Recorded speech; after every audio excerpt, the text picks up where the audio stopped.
Hey, what's going on? You know who it is. You know what it is. All right, you guys, peep game. All right, Eddie Hearn says we need to eradicate easy fights for big money. It's time to make the big fights now. Well, Eddie, this is your fault to a certain degree. A lot of this is your damn fault because you were the ones, among other people, that was paying these gigantic purses, so you say, for these dudes to fight mediocre people. You refused to give us the fight that we wanted at heavyweight, and then there were a couple of other fights that you refused to give us.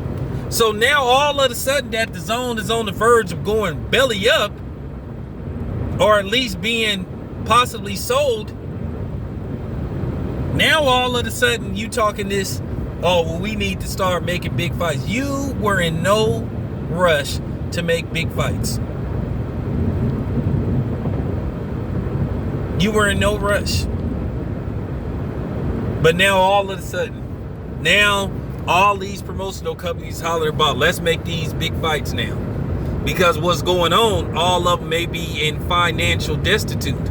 All of them. All of them.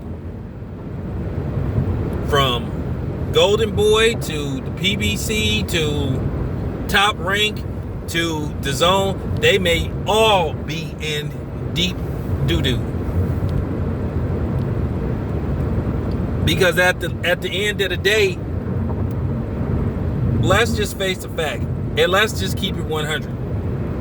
Fighting without fans is not going to be a long-term solution. And thinking that you're going to be able to stick every fight on pay-per-view to recoup some of the money that you would lose, or that you're going to lose in live audience revenue and the gate, the concession and souvenirs, that's not going to be a long-term solution either, whether you drop the price or not. That could work for probably the next 6 months maybe. But eventually, you're going to have asses in seats.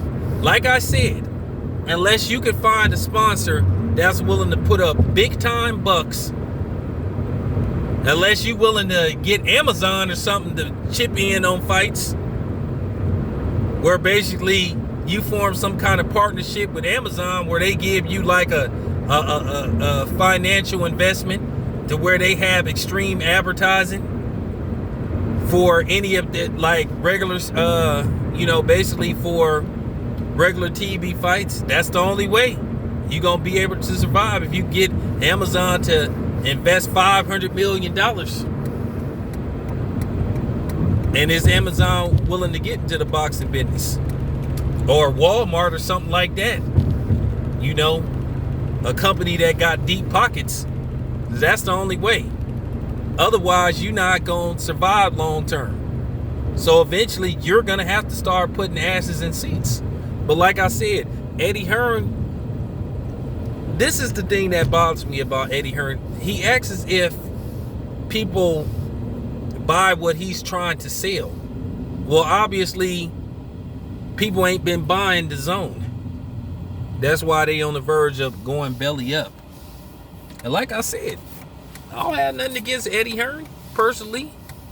I've interviewed the man a few times, but at the end of the day, he ain't no different from the other dudes. You know, he's a businessman. But at the same time, he doesn't tell the truth. So like I said, the Zone is in the situation they in because, well, like I said, they put out more than they was getting back.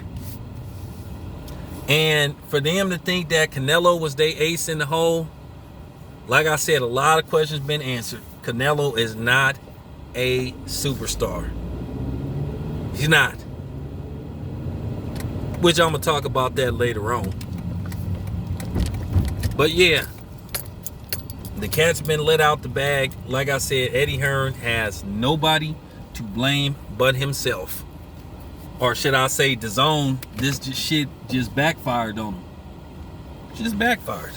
It is what it is. It's a epic mistake on the part of the Zone. Real talk. This your boy Town Biz. I'm out.